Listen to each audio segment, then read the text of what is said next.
अध्यक्ष महोदय, माननीय मंत्री जी का उत्तर प्राप्त है, लेकिन माननीय मंत्री जी ने जो उत्तर दिया है अध्यक्ष महोदय, यह उत्तर बिहार को एड्रेस नहीं करता।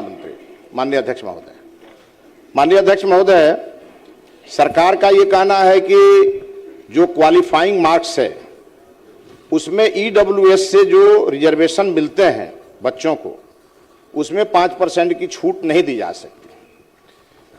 उन्होंने कहा कि इसका कोई प्रावधान नहीं है। मैं सरकार को केवल आपके माध्यम से ध्यान दिलाना चाहता हूं कि संविधान का अनुच्छेद 14 कहता है कि राज्य भारत के भूभाग के भीतर किसी भी व्यक्ति को कानून के समक्ष समानता या कानूनों के समान संरक्षण से वंचित नहीं करेगा। पूरा पूछ लीजिए।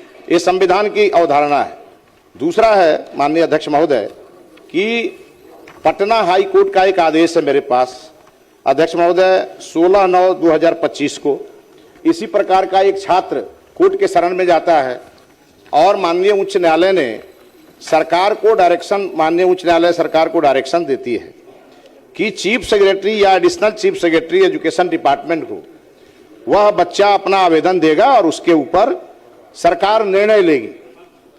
तो मैं मंत्री जी से पूछना चाहूंगा कि क्या सरकार 103वें संविधान संशोधन, जिसमें ईडब्ल्यूएस को सरकारी नौकरियों में आरक्षण का प्रावधान दिया है, जो मामला सुप्रीम कोर्ट तक गया है अध्यक्ष महोदय, किसी के आरक्षण को बिना प्रभावित किए ईडब्ल्यूएस के जो बच्चे हैं उनको 5%, जब सबको मिलता है तो उनको भी 5% का रिलैक्सेशन मिलना चाहिए। और जब हाई कोर्ट ने ये डायरेक्शन दिया है तो सरकार को चाहिए कि उस डायरेक्शन के आलोक में त्वरित इस पे कार्रवाई करे, क्योंकि अनुच्छेद 15(6) और 16(6) ये उससे प्रभावित होता है अध्यक्ष महोदय।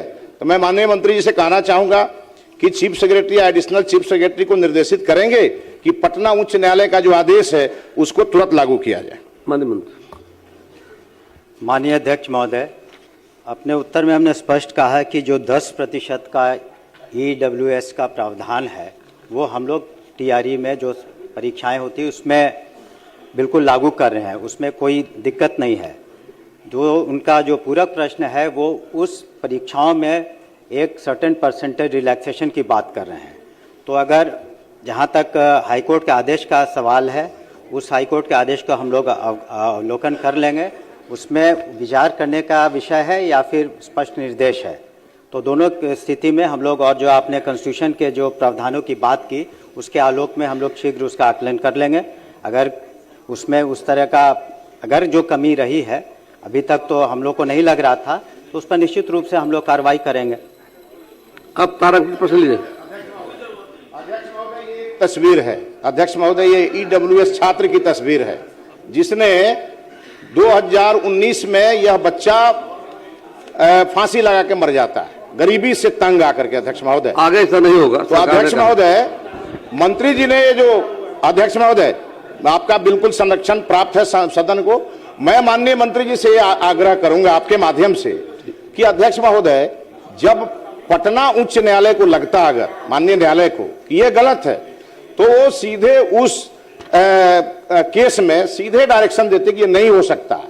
लेकिन अगर माननीय उच्च न्यायालय ने एक सरकार को कहा है कि आवेदन लेकर के, और ये कोई गैर वाजिब डिमांड भी नहीं है, जो सबको मिलता है 5% का रिलैक्सेशन, वही ईडब्ल्यूएस मांग रहा है, तो सरकार तुरंत इस पे विचार करे ताकि ऐसी भविष्य में घटनाएं न हो महोदय।